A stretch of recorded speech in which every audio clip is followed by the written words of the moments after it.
여러분, 혹시 이런 말 들어보신 적 있으신가요?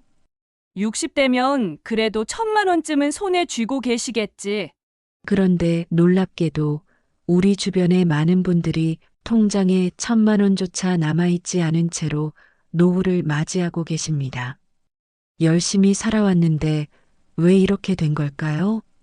분명히 젊을 때는 내가 이렇게 일했으니 노후엔 편히 쉴 수 있겠지 하고 믿으셨을 겁니다. 하지만 막상 은퇴를 하고 보니 기대와 현실은 전혀 다르게 다가오지 않으셨나요? 예전에는 단순히 돈을 모아두기만 해도 시간이 불어나듯 불어났습니다. 은행 이자만으로도 생활이 가능했던 시절이 있지요. 하지만 지금은 어떤가요? 저금리는 계속되고 물가는 하루가 다르게 오릅니다. 오늘 장 보러 가신 분들, 지난달과 똑같이 담았는데도 계산대에서 나오는 금액에 깜짝 놀라신 경험 있으실 겁니다. 더 큰 문제는 우리의 재산 구조가 대부분 집값에 기대고 있다는 사실입니다. 집 한 채가 오르내리는 데 따라 마음이 들썩이고 은퇴 후의 생활도 크게 흔들립니다. 그런데 집값이라는 게 내 마음대로 움직여주지 않지요. 오히려 세금 유지비, 그리고 나이가 들수록 필요한 관리 문제까지 생각보다 부담이 훨씬 커집니다. 그런데도 많은 분들은 평균 소득, 평균 자산 같은 숫자만 보면서 남들은 저 정도는 있나 보네. 하고 생각하십니다. 하지만 평균이라는 건 소수의 부유층이 끌어올린 착시일 뿐입니다. 실제 다수의 어르신들이 가진 현실적인 수치는 훨씬 더 낮습니다. 이쯤 되면 마음이 불안해집니다. 나는 지금 제대로 준비하고 있는 걸까? 혹시 나도 어느 순간 통장에 1,000만 원도 없는 노후를 맞게 되지 않을까? 이 불안은 괜히 생겨나는 게 아닙니다. 실제로 많은 조사에서 은퇴를 맞이한 60대 이상 세대 가운데 상당수가 생활비를 마련하지 못해 자녀에게 손을 벌리거나 빚을 지는 경우가 늘어나고 있다고 합니다. 하지만 여기서 중요한 건 단순히 돈이 부족하다라는 문제가 아닙니다. 더 근본적으로는 우리가 어떤 습관으로 돈을 쓰고 어떤 방식으로 자산을 관리하고 어떤 마음가짐으로 노후를 준비했느냐에 따라 결과가 완전히 달라진다는 점입니다. 그래서 오늘 영상에서는 생각보다 많은 60대들이 왜 1,000만 원도 없는지 그 이유를 차근차근 풀어드리려 합니다. 그리고 단순히 문제를 지적하는 데 그치지 않고 지금이라도 바로잡을 수 있는 방법들을 함께 나눠보겠습니다. 영상이 시작되기 전에 구독과 좋아요를 꼭 눌러주세요. 여러분의 작은 클릭이 영상을 만드는 큰 힘이 됩니다.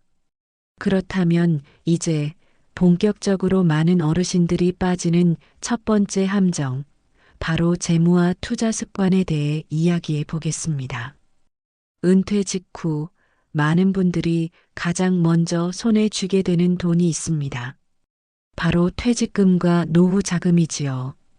평생 일한 대가로 받는 이 돈은 어찌 보면 인생의 마지막 큰 목돈이라 할 수 있습니다.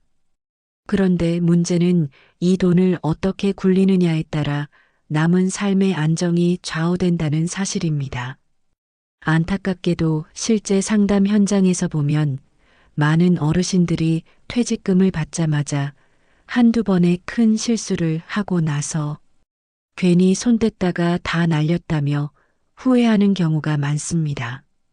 예를 들어 경기도 수원에 사는 64세 김정우 씨는 퇴직 후 8천만 원을 지인의 권유로 주식에 몰아넣었습니다.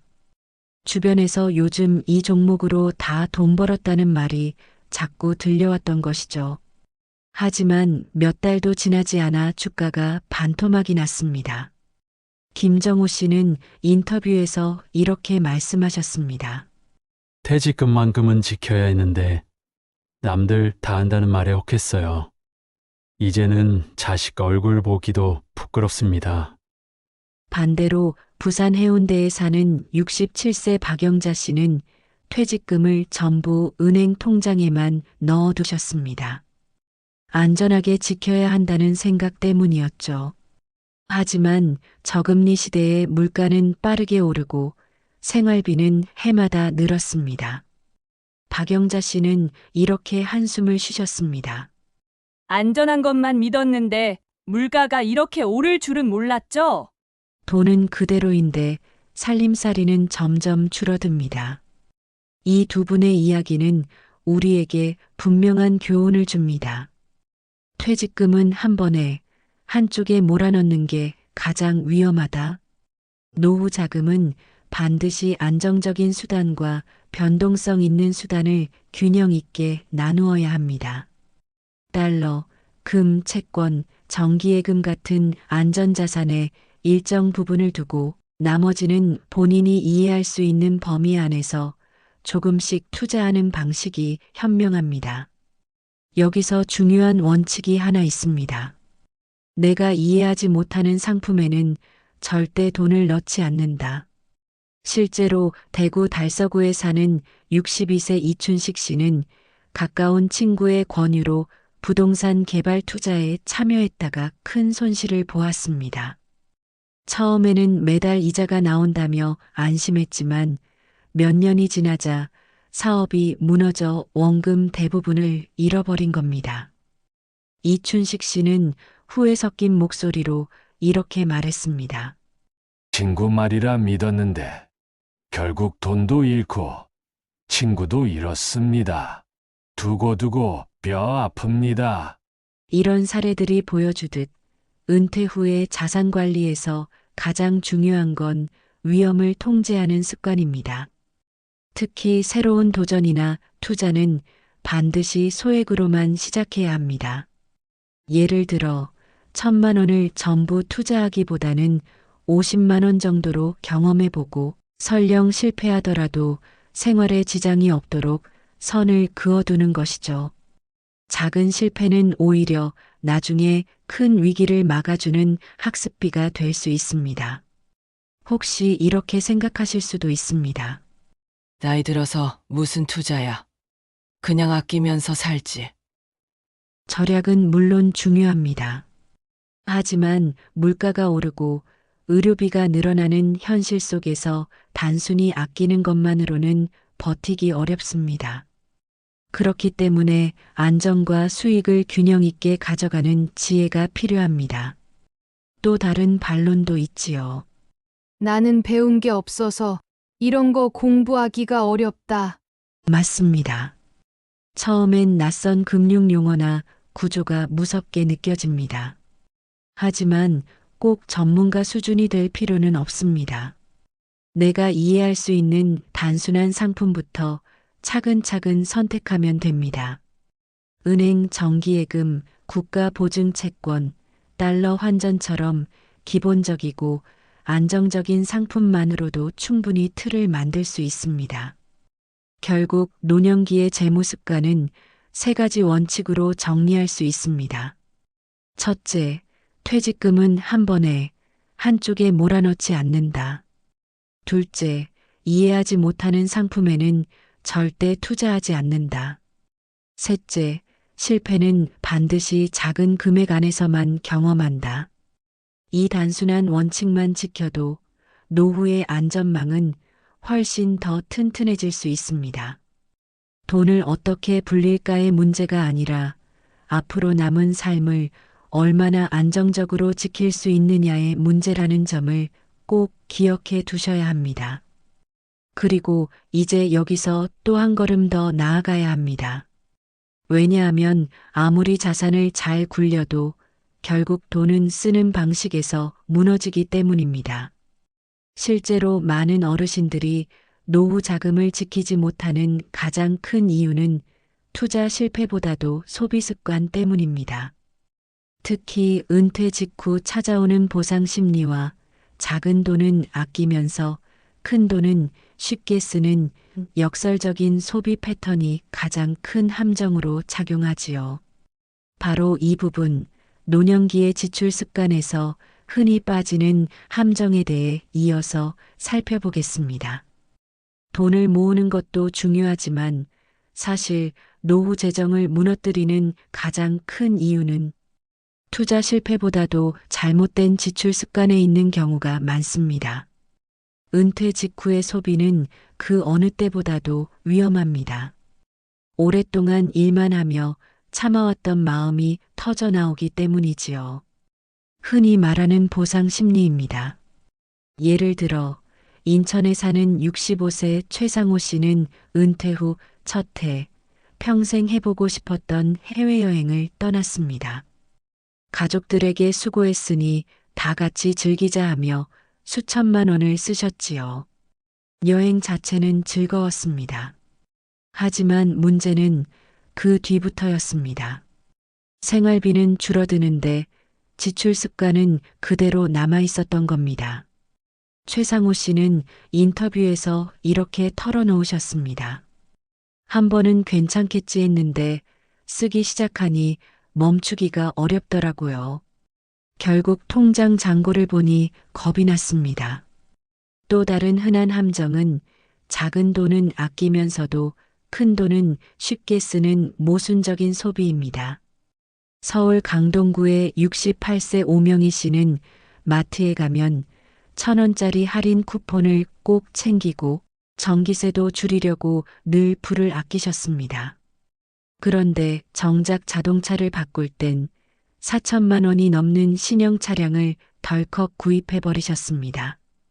오명희 씨는 인터뷰에서 이렇게 말씀하셨습니다. 은퇴 기념으로 차 한 대쯤은 괜찮다고 생각했죠. 그런데 유지비며 보험료가 이렇게 많이 나올 줄은 몰랐습니다. 이처럼 작은 돈에는 예민하게 반응하면서 큰 돈은 쉽게 써버리는 소비 습관은 노후 자금을 가장 빠르게 갉아먹는 원인 중 하나입니다. 또 하나 간과하기 쉬운 부분이 있습니다. 바로 불확실한 기대 소비입니다. 전북 전주에 사는 70세 이화순 씨는 매달 적지 않은 돈을 로또와 경품 이벤트에 쏟아부었습니다. 혹시 한 번만 걸리면 인생이 달라지겠지라는 기대 때문이었지요. 하지만 수년 동안 당첨은커녕 매달 몇십만 원이 사라져버렸습니다. 이화순 씨는 씁쓸하게 웃으며 이렇게 말씀하셨습니다. 나도 한 번쯤은 될 줄 알았죠. 그런데 지나고 보니 그 돈이면 손주 학원비를 도와줄 수도 있었을 텐데. 이런 사례들은 모두 하나의 공통점을 보여줍니다. 소득은 줄어드는데 소비는 줄어들지 않는다는 것입니다. 특히 은퇴 직후에는 평생의 수고에 대한 보상 심리가 커서 큰 지출이 발생하기 쉽습니다. 하지만 중요한 건 이제는 돈을 벌어들이는 시기가 아니라는 점이지요. 소득이 줄어든 만큼 소비도 구조적으로 줄여야만 균형을 맞출 수 있습니다. 여기서 필요한 건 단순한 절약이 아니라 소비 구조를 반으로 줄이는 훈련입니다. 예를 들어 외식은 주 3회에서 1회로 해외여행 대신 국내 여행으로 자녀에게 주던 용돈도 무리 없는 선에서 조정해야 합니다. 중요한 건 줄이는 행위 자체가 아니라 내 생활 패턴을 새롭게 설계하는 과정이라는 점입니다. 혹시 이렇게 생각하실 수도 있습니다. 아니, 평생 고생했는데 이제라도 좀 즐기면 안 되나? 물론 즐기는 건 필요합니다. 하지만 무분별한 소비는 결국 자신을 올가매고 나중엔 자녀에게 부담으로 돌아옵니다. 오히려 소비의 기쁨을 조금씩 줄이고 대신 관계나 취미에서 만족을 찾는 게 장기적으로 훨씬 건강한 방법이지요. 또 다른 반론은 이런 것도 있을 겁니다. 나는 큰돈 쓸 일이 없는데 뭐가 문제야? 하지만 여기에도 함정이 있습니다. 작은 돈이라고 방심하다 보면 매달 새는 돈이 눈덩이처럼 불어납니다.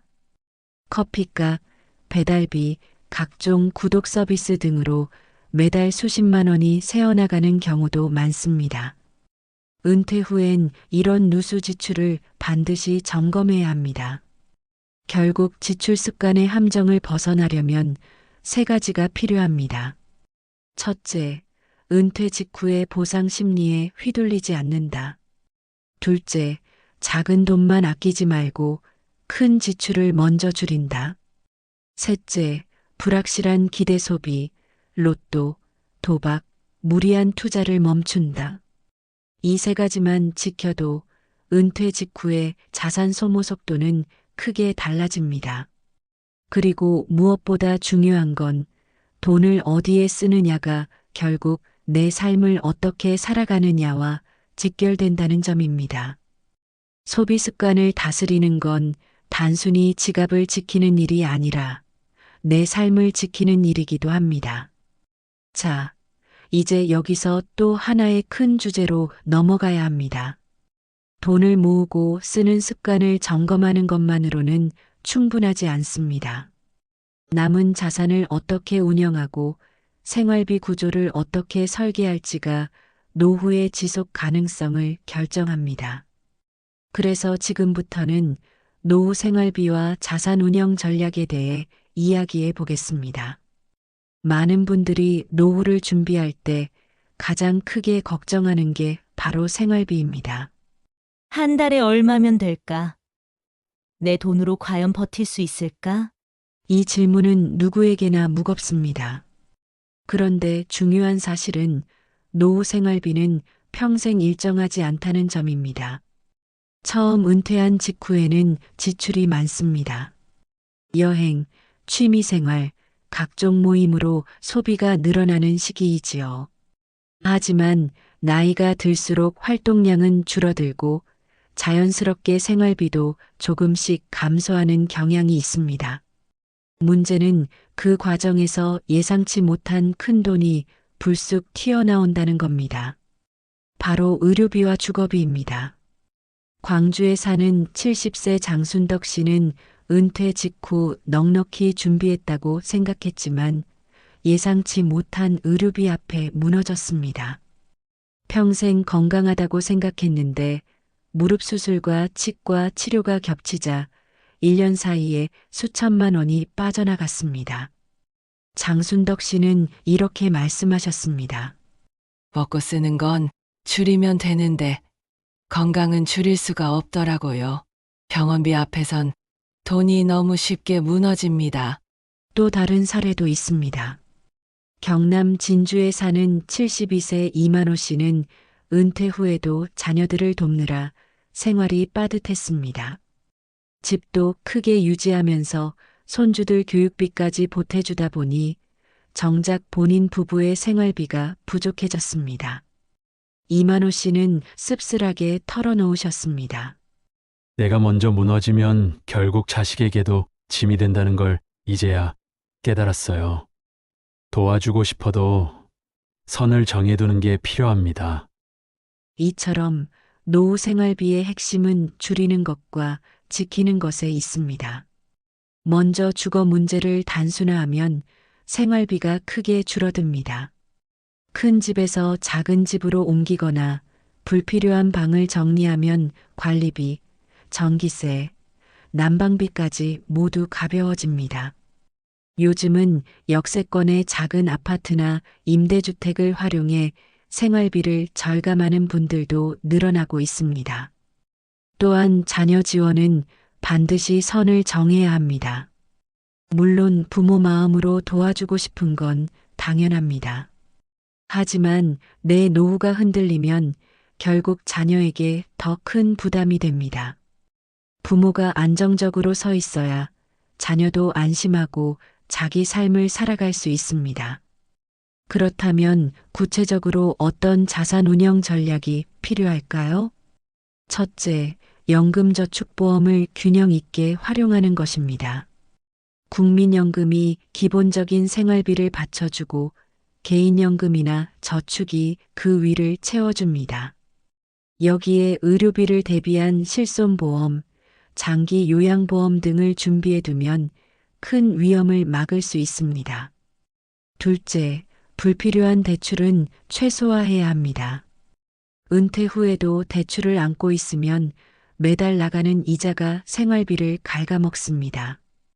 혹시 대출이 남아 있다면 우선적으로 상환 계획을 세우는 것이 필요합니다. 셋째, 생활비는 나이에 맞게 조정해야 합니다. 60대에는 여행과 활동에 돈이 더 쓰이지만 70대 이후에는 의료비가 우선이 됩니다. 따라서 지출의 우선순위를 그때그때 다시 짜야 합니다. 혹시 이렇게 생각하실 수도 있습니다. 아니, 내가 아낀다고 얼마나 달라지겠어? 하지만 실제로는 작은 변화가 큰 차이를 만듭니다. 서울 은평구에 사는 66세 김옥자 씨는 은퇴 후 부부가 큰 아파트에서 작은 빌라로 이사했습니다. 월 관리비만 해도 20만 원 가까이 줄었고 난방비와 전기세도 절반 가까이 절감됐습니다. 김옥자 씨는 이렇게 웃으며 말씀하셨습니다. 처음엔 집이 좁아 답답할까 걱정했는데 오히려 관리가 편하고 살림살이가 훨씬 단순해져서 마음도 가벼워졌어요. 결국 노후 생활비는 단순히 돈의 액수가 아니라 내 삶을 어떻게 설계하느냐의 문제입니다. 내가 감당할 수 있는 수준에서 생활비 구조를 재정비하고 자산을 안정적으로 운영할 때 노후는 지속 가능해집니다. 정리해보면 첫째, 의료비와 주거비를 가장 큰 변수로 두고 준비해야 합니다. 둘째, 자녀 지원은 선을 지켜야 합니다. 셋째, 연금저축보험의 균형과 불필요한 대출 관리가 필수입니다. 이 세 가지를 지키면 노후의 생활비는 훨씬 더 안정적으로 관리할 수 있습니다. 하지만 생활비와 자산 운영 전략을 세운다고 해서 노후가 완벽해지진 않습니다. 돈으로 다 채울 수 없는 부분이 있기 때문이지요. 그래서 이어서 관계와 지식, 시간을 어떻게 관리하느냐가 왜 진짜 자산이 되는지 함께 살펴보겠습니다. 우리는 흔히 자산이라고 하면 돈을 가장 먼저 떠올립니다. 하지만 노후에 진짜 힘이 되는 자산은 통장 속 숫자만이 아닙니다.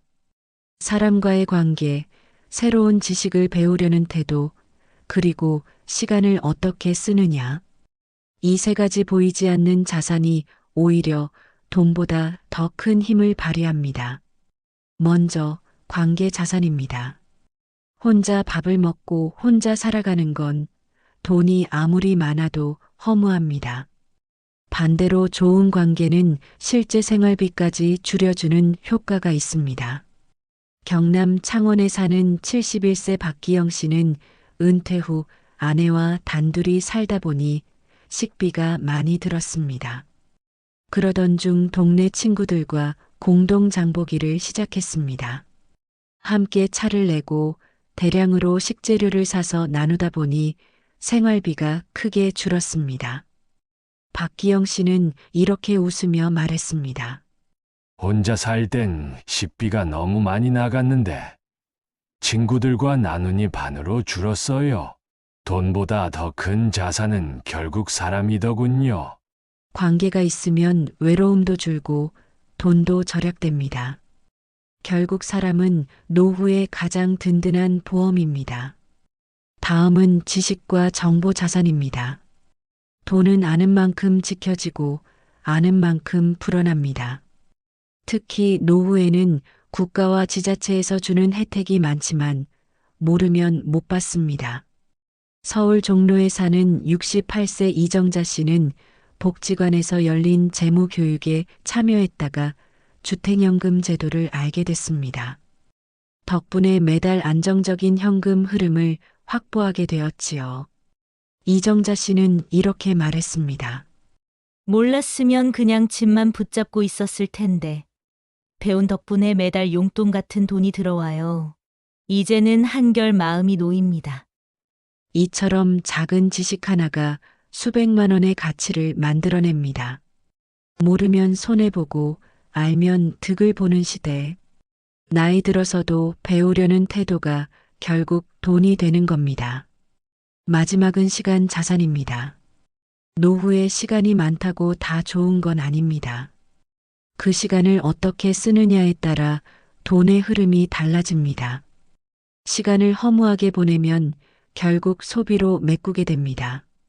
하지만 의미 있게 쓰면 돈이 없어도 충만한 삶을 살 수 있습니다. 전북 군산에 사는 70세 최미자 씨는 은퇴 직후 무료한 시간이 늘어나면서 쇼핑과 외식으로 소비가 많아졌습니다. 하지만 도서관 프로그램과 무료 강좌에 참여하면서 삶이 달라졌습니다. 배우는 재미에 외로움도 줄고 돈을 쓰지 않아도 하루가 꽉 차게 되었지요. 최미자 씨는 이렇게 말했습니다. 심심하면 자꾸 돈을 쓰게 되는데 배우러 다니니까 돈이 안 들어도 하루가 충만합니다. 이처럼 시간을 어떻게 쓰느냐가 결국 소비 구조와 직결됩니다. 시간을 낭비하면 지갑도 비지만 시간을 가치 있게 쓰면 지갑도 지킬 수 있습니다. 정리하자면 노후의 자산은 돈만이 아닙니다. 첫째, 사람과의 관계는 돈으로 살 수 없는 가장 큰 자산입니다. 둘째, 새로운 지식과 정보는 곧 돈을 지켜주는 방패입니다. 셋째, 시간을 어떻게 쓰느냐가 내 삶의 가치를 결정합니다. 돈으로만 노후를 준비하면 허전합니다. 사람 배우는 재미, 시간을 잘 쓰는 게 결국 진짜 재산이에요. 이제 우리는 깨닫게 됩니다. 돈만 쌓는다고 해서 안전한 노후가 되는 게 아니라는 사실을요. 보이지 않는 자산을 함께 키워야 돈이라는 자산도 오래 갑니다. 오늘 우리는 왜 많은 60대 분들이 통장에 1,000만 원도 남기지 못하는가라는 질문에서 시작해 그 이유와 해결책을 하나씩 살펴봤습니다. 투자 습관의 위험, 지출 습관의 함정, 생활비와 자산 운영의 전략, 그리고 돈을 넘어선 보이지 않는 자산까지. 결국 노후 준비라는 건 단순히 돈을 쌓아두는 게 아닙니다. 어떻게 불리고 어떻게 쓰고 어떻게 지키느냐가 전부 연결돼 있습니다. 그리고 그 과정에서 중요한 건 마음가짐입니다. 돈은 우리 삶을 지켜주는 도구이지 목적이 아닙니다. 진짜 부는 숫자 속에 있지 않고 사람과의 관계에서 얻는 따뜻함, 배우고 성장하는 즐거움, 시간을 의미 있게 쓰는 기쁨 속에 있습니다. 노후 설계란 결국 돈과 마음, 생활 방식을 함께 준비하는 과정입니다. 그래야 남은 시간들이 더 단단해지고 우리 삶이 더 빛나게 됩니다. 혹시 지금 통장을 보며 불안해지셨나요? 괜찮습니다. 늦었다고 생각할 때가 가장 빠른 때라는 말처럼 지금부터라도 습관을 바꾸고 생활을 정리하고 마음을 다잡으면 됩니다. 여러분의 노후는 숫자로만 평가될 수 없습니다. 사랑받는 존재로 기억되는 것, 함께 웃는 시간이 늘어나는 것, 그리고 내 삶을 스스로 지킬 수 있는 자존감을 가지는 것. 이것이야말로 돈보다 더 귀한 진정한 부일 것입니다. 오늘 영상이 작은 계기가 되어 여러분의 노후를 더 지혜롭고 든든하게 만들어 드리길 바랍니다. 구독과 좋아요, 알림 설정까지 꼭 눌러주시고 앞으로도 함께 지혜를 나눠가요. 감사합니다.